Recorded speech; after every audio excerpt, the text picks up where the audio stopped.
বাসায় উঠার পর যখন শুনতে পারলাম ২ জন নতুন সদস্য আমাদের মাঝে আসতেছে, তা শুনে আমরা তো অনেক খুশি। আসসালামু আলাইকুম, আমি নুসরাত। আশা করি সবাই ভালো আছেন। আলহামদুলিল্লাহ, আমিও ভালো আছি। সদস্য আসবে তাই রুমটা একটু উলটপালট করে ফেললাম। আসলে আপনাদের ভাইয়া আমার জন্য একটা ফ্রিজ আর একটা টিভি নিয়ে আসবে, সেজন্য উলটপালট হয়ে যাইতেছে রুম। আমি আমার তাকটা সুন্দরভাবে গুছিয়ে নিতেছি। নতুনভাবে সংসার শুরু করলাম, অনেক কিছুই দরকার আছে। এখানে আপনাদের ভাইয়া শুধু একটা থালা বাসন রাখার একটা র‍্যাক কিনেছে আর একটা তাক কিনেছে আমার জন্য, যেন আমার জিনিসপত্রগুলো সুন্দরভাবে গুছিয়ে রাখতে পারি। আমাদের ভাইয়ের অফিস থেকে অনেকগুলো সাবান দিয়েছে। এখানে প্রতি মাসে অনেকগুলা করে সাবান দেয়, পাউডার দেয়, তারপরে ক্রিম, তেল অনেকগুলাই দেয়। আপনার ভাইয়া যেহেতু স্কয়ার কোম্পানিতে চাকরি করে, তো সংসারে আস্তে আস্তে টুকটাক করে জিনিসপত্র কিনে ভরে ফেলতেছি। এখনো আমাদের খাট কেনা হয় নাই। আসলে এখন ফ্রিজ কিনলাম, টিভি কিনলাম, সেজন্য খাটটা কিনলাম না। যদি হাতে টাকা হয় তখন একটা ভালো দেখে খাট কিনে নেব। আমারও খুব ইচ্ছে আছে। আমরা অলরেডি অনলাইনে একটা খাটের ডিজাইন দেখে রাখলাম, যে হাতে টাকা হলে একটা খাট কিনে নেব ভালো দেখে।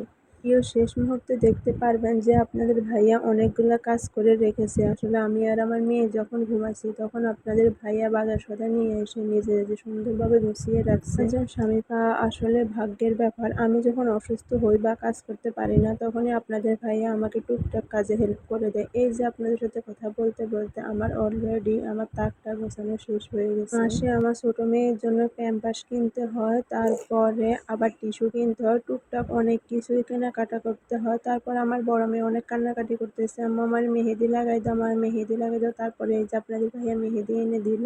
আসলে সুন্দর করে মেহেদি লাগাইতে পারি না, তাও আমার মেয়ে আমার কাছে বায়না করছে আমি লাগিয়ে দেব না, এটা তো কখনো হয় না। তারপর আমি যা পারছি তাই লাগিয়ে দিছি। তারপর আপনাদের ভাইয়া আমার ফ্রিজটা দেখে বলবেন যে কেমন হয়েছে। আসলে ফ্রিজটা অতটাও বড় না, মিডিয়াম সাইজের। আমাদের দুজনের সংসার, এত বড় ফ্রিজ দিয়ে আমরা কি করব, সেই জন্য মিডিয়াম সাইজের একটা ফ্রিজ নিয়ে নিলাম আমরা। বড় সাইজে যদি ফ্রিজ নিতাম তাহলে আমার টিভি নেওয়া হতো না, কারণ আমি একা রুমে থাকবো, আমার তো অবশ্যই একটা টিভি লাগবে। সেজন্য আমি একটা টিভিও নিয়ে নিলাম। এই যে টিভিটা কেমন হয়েছে অবশ্যই বলবেন, অবশ্যই সেট করে আপনাদের সাথে শেয়ার করব। আমাদের ভাইয়া আমাকে টিভি এনে দিয়ে তারপরে এই যে আমাদের জন্য লিচু নিয়ে আসলো। আমার আর আমার মেয়ের জুতা লাগবে, জুতাও নিয়ে আসলো। জুতাগুলো কেমন হয়েছে ওটা অবশ্যই বলবেন। আসলে এগুলো হচ্ছে রাফ ইউজ করা জুতা। এই যে আপনাদের ভাইয়া মুরগি এনে ফ্রিজে অলরেডি রেখে দিয়েছে, তারপর আমি ফ্রিজ থেকে বের করে আপনাদের জন্য ভিডিও করলাম। আর এই যে আপনাদের ভাইয়া সুন্দরভাবে ফ্রিজটাও গুছিয়ে রাখছে। এই যে ফ্রিজে আপেল, কিশমিশ, বাদাম অনেক কিছুই ঢুকিয়ে রাখছে। আসলে আমি তখন ঘুমিয়েছিলাম, সেজন্য আমি ভিডিও করতে পারি নাই। পরে দেখলাম সুন্দরভাবে গুছিয়ে রাখছে।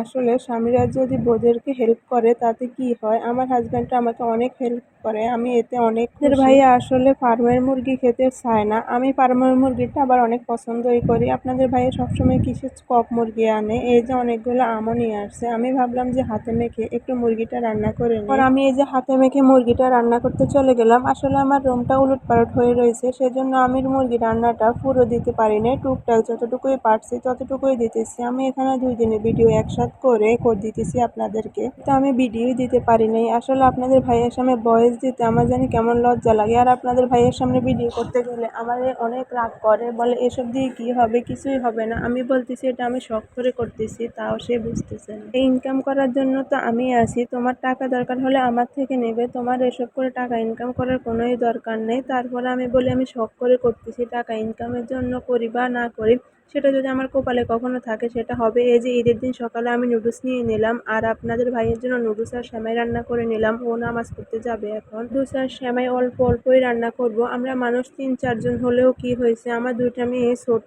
আপনাদের ভাইয়া আর আমি খাবো। এই যে আমি অনেকগুলা বাদাম দিয়ে দিলাম, অনেক ঘন করে দুধ আজকে জাল দিলাম। এই যে অনেকগুলা বাদাম দিয়ে দিলাম। আমি সংসারে এই আমার প্রথম ঈদ, এমন কাটতেছে আমার একটু ভালো লাগতেছে না। আপনাদের ভাইয়া সেমাই খেয়ে তারপর দেশের উদ্দেশ্যে রওনা দিবে। আসলে আমাদেরকে রেখেও যাইতে পারতেছে না, তো আমাদের কোরবানটা দেশে দিছে, এই জন্য আপনার ভাইয়া খেয়ে দিয়ে দেশে চলে যাবে। এখন রাত্রে আমাদেরকে একা রেখে যেতে চায় না, সেজন্য দিনের বেলা এখন যাইতেছে। ঈদের দিন সকালে এখানে কোনো কিছুই চিনি না, সেজন্য একা রেখে যাওয়ার সাহস পাইতেছে না। তারপর সকালে যে রওনা দিয়ে দিল আপনাদের ভাইয়া অলরেডি, আর আমি চিন্তা ভাবনা করলাম যে একটু খিচুড়ি রান্না করে নিই।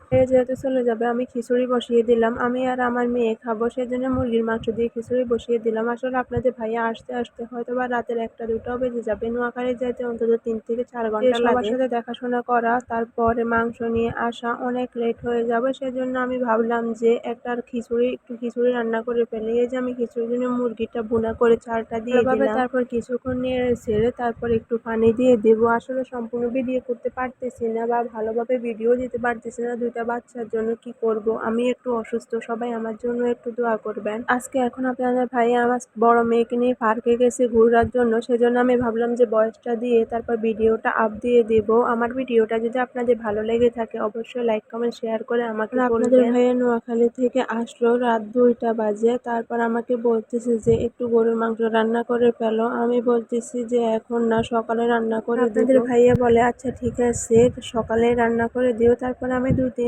মিনিট বসে বসে ভাবলাম যে সকালে কেন রান্না করে দিব, আমার জন্য যেহেতু আমার হাজব্যান্ড সবকিছুই করতে পারে, আমি কেন রান্না করে দিতে পারবো না। আমি হাতে মেখে এই যে গরুর মাংসটা বসিয়ে দিলাম। কালারটা কেমন হয়েছে ওইটা অবশ্যই বলে যাবেন। আর আমার ভিডিওটা আপনাদের কাছে যদি ভালো লেগে থাকে সুন্দর করে একটা কমেন্ট করে যাবেন। আজকে এ পর্যন্ত, আল্লাহ হাফিজ।